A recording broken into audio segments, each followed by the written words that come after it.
Pemerintah didesak secepat mungkin mengatasi lonjakan penyebaran COVID-19. Evaluasi PPKM darurat setelah 2 minggu pelaksanaan dinilai penting untuk mencegah kebangkrutan dunia usaha serta ledakan PHK di berbagai sektor usaha. Lantas seperti apa potret bisnis kuliner dan restoran di Jakarta saat penerapan PPKM darurat? Berikut informasinya. Sepi.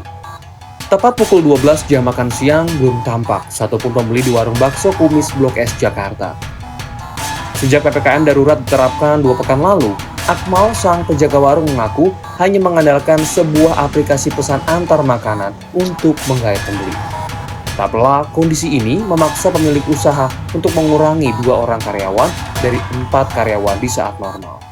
Alhamdulillah kita masih dikasih masukan yang setidaknya kita masih dapat pendapatan yang harusnya kalau tidak ada PPKM kayak gini kita bisa mendapatkan hasil 200 butir sampai 30 butir dalam sehari. Semenjak ada PPKM, kita jadi tidak ada pengunjung.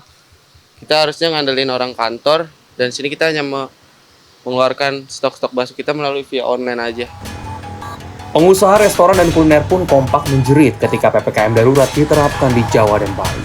Selain menjual aset, opsi PHK tak mungkin dihindari saat ini. Mengingat kas minus tempat usaha sudah terjadi sejak 1,5 tahun lalu akibat pandemi COVID-19. Pengetatan kembali aktivitas bisnis di ibu kota 2 pekan terakhir jelas menambah muram bisnis restoran. Restoran itu tidak serta-merta kita bisa mengatakan mereka bisa bertransformasi ke digital itu dengan penjualan online. Itu sesuatu persepsi yang juga salah ya, nggak serta-merta bisa seperti itu karena sekali lagi, konsep restoran itu tumbuh karena ada lingkaran bisnis di sekitar wilayah restoran itu berada.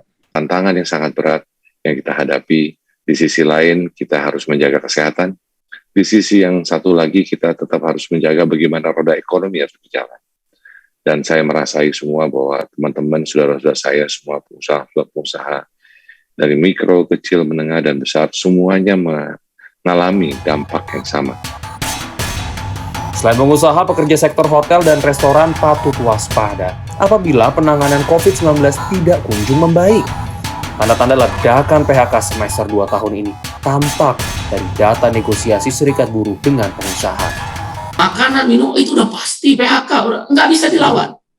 Faktanya begitu. Kami menyampaikan ini bukan ingin bertentangan dengan pemerintah atau berbeda pendapat dengan pemerintah sebagaimana yang disampaikan oleh Menteri Investasi dan Maritim, Menko Investasi dan Maritim, maupun Menaker.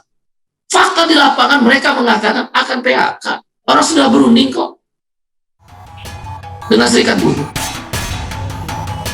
Menteri Koordinator Bidang Kemaritiman dan Investasi, Luhut Binsar Panjaitan, Kamis siang menjelaskan, pihaknya bakal mengevaluasi pelaksanaan PPKM darurat dalam 1-2 hari ke depan.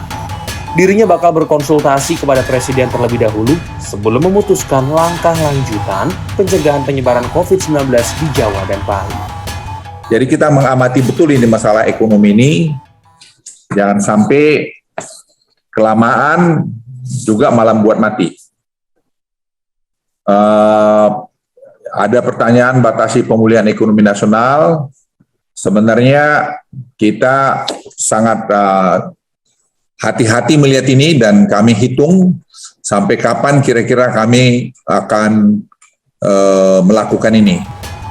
Berdasarkan data Kamis lalu, kasus konfirmasi COVID-19 nasional hampir mendekati 57.000 orang dalam 1 hari.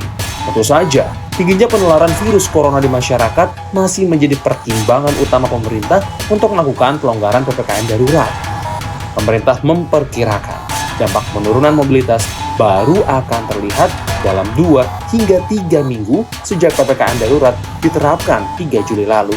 Agung Happy, Andriawan Saputra, Jakarta.